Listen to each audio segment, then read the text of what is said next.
in which Christopher Robin gives a Pooh party and we say goodbye.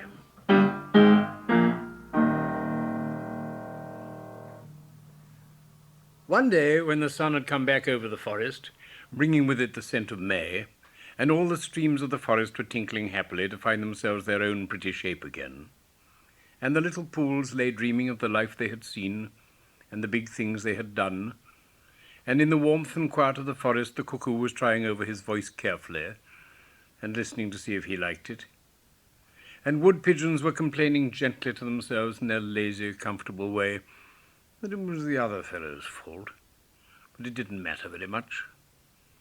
On such a day as this, Christopher Robin whistled in a special way he had. An owl came flying out of the 100-acre wood to see what was wanted. "Owl," said Christopher Robin, "I'm going to give a party." "Oh, you are you?" said Owl. "And it's to be a special sort of party because of what Pooh did when he did what he did to save Piglet from the flood." "Oh, that's what it's for, is it?" said Owl. "Yes, so will you tell Pooh as quickly as you can and all the others, because it'll be tomorrow." "Oh, it will it?" said Owl, still being as helpful as possible. "So will you go and tell them, Owl?" Owl tried to think of something very wise to say, but couldn't, so he flew off to tell the others. And the first person he told was Pooh. "Pooh, Christopher Robin is giving a party." "Oh," said Pooh. And then, seeing that Owl expected him to say something else, he said, "Will there be those little cake things with pink sugar icing?" Owl felt that it was rather beneath him to talk about little cake things with pink sugar icing, so he told Pooh exactly what Christopher Robin had said and flew off to Eeyore. "A party for me," thought Pooh to himself. "How grand!" And he began to wonder if all the other animals would know that it was a special Pooh party, and if Christopher Robin had told them about the floating bear and the brain of Pooh and all the wonderful ships he had invented and sailed on. And he began to think how awful it would be if everybody had forgotten about it and nobody quite knew what the party was for. And the more he thought like this, the more the party got muddled in his mind, like a dream when nothing goes right. And the dream began to sing itself over in his head until it became a sort of song. It was an anxious Pooh song. "Three cheers for Pooh, for who, for Pooh. Why, what did he do? I thought you knew. He saved his friend from a wetting. Three cheers for Bear, for where? For Bear. He couldn't swim, but he rescued him. He rescued who? Oh, listen, do. I'm talking of Pooh, of who? Of Pooh. I'm sorry I keep forgetting."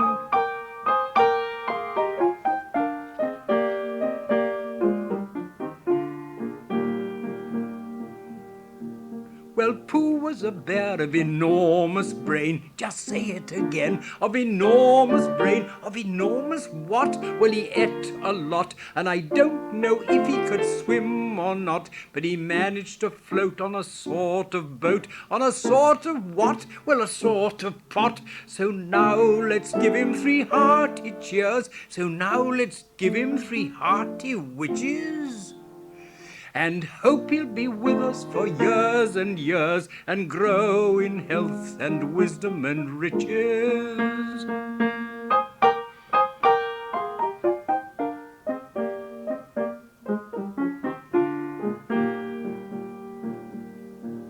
Three cheers for Pooh, for who? For Pooh. 3 cheers for Bear, for where? For Bear. 3 cheers for the wonderful Winnie the Pooh. Just tell me, somebody, what did he do?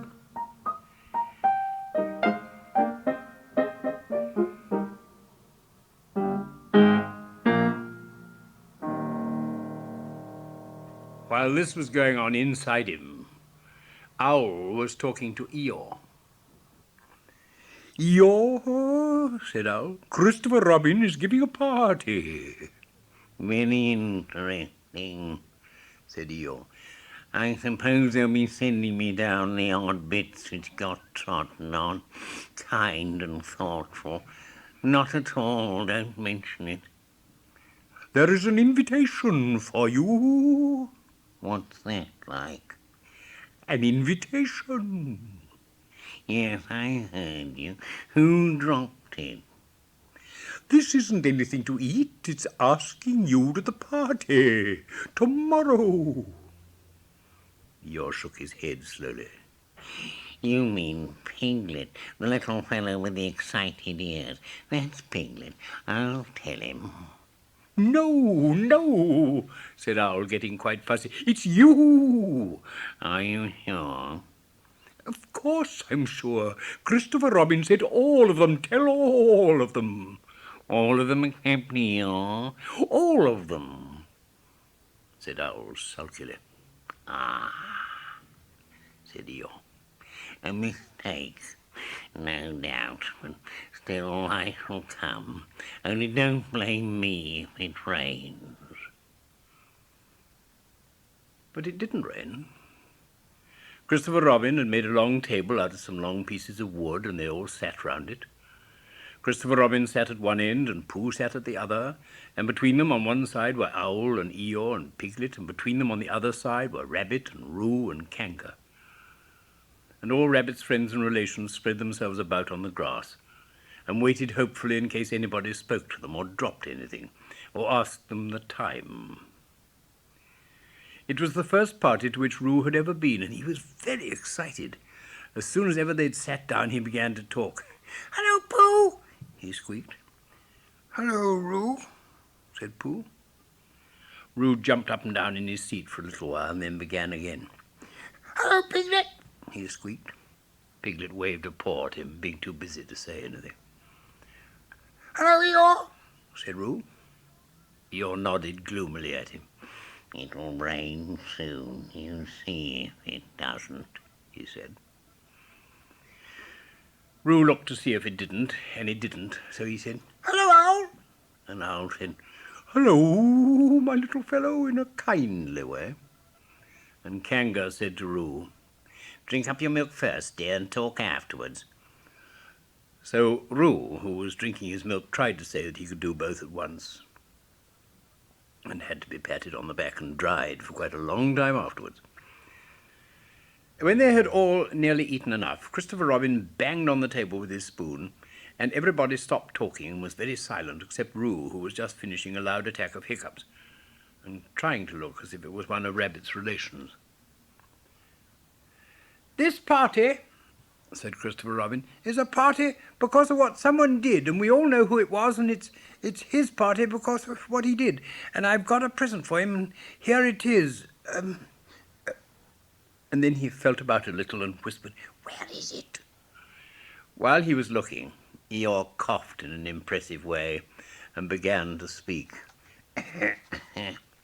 "Friends, including oddments, it is a great pleasure, or perhaps I'd better say it has been a pleasure so far, to see you at my party.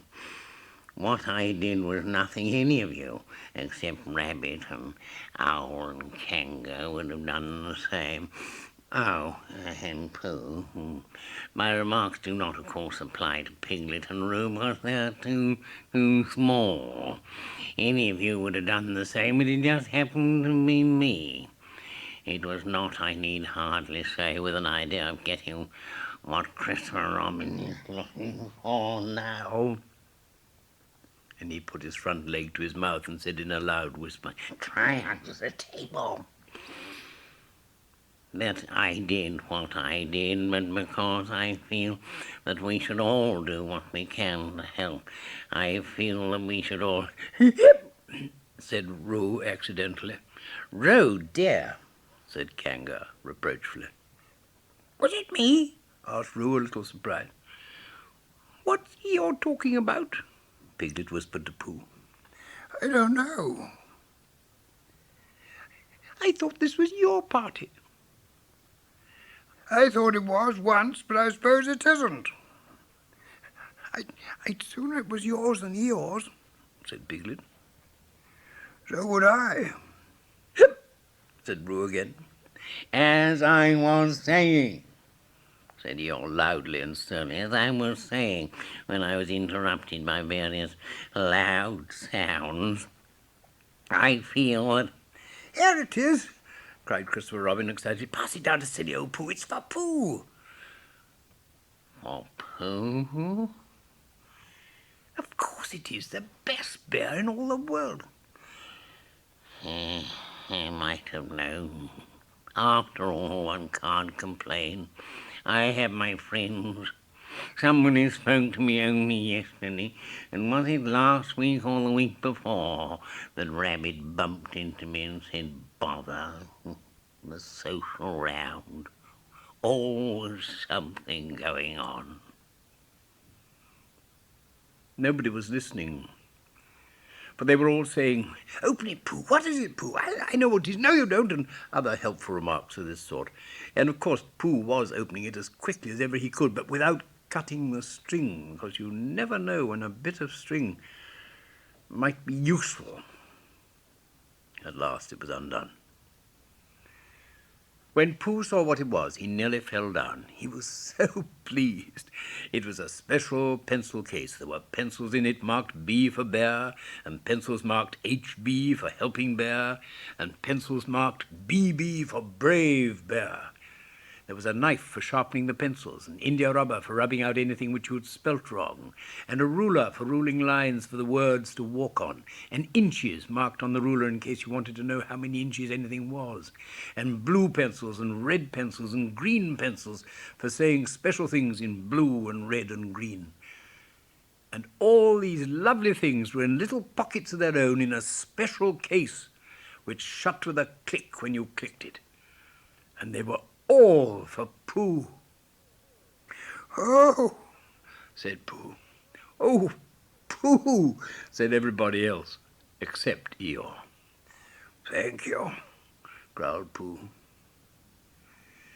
But Eeyore was saying to himself, This writing business, pencils and whatnot, overrated if you ask me. Silly stuff, nothing in it. Later on, when they'd all said goodbye and thank you to Christopher Robin, Pooh and Piglet walked home thoughtfully together in the golden evening, and for a long time they were silent. When you wake up in the morning, Pooh, said Piglet at last, what's the first thing you say to yourself? What's for breakfast? Said Pooh.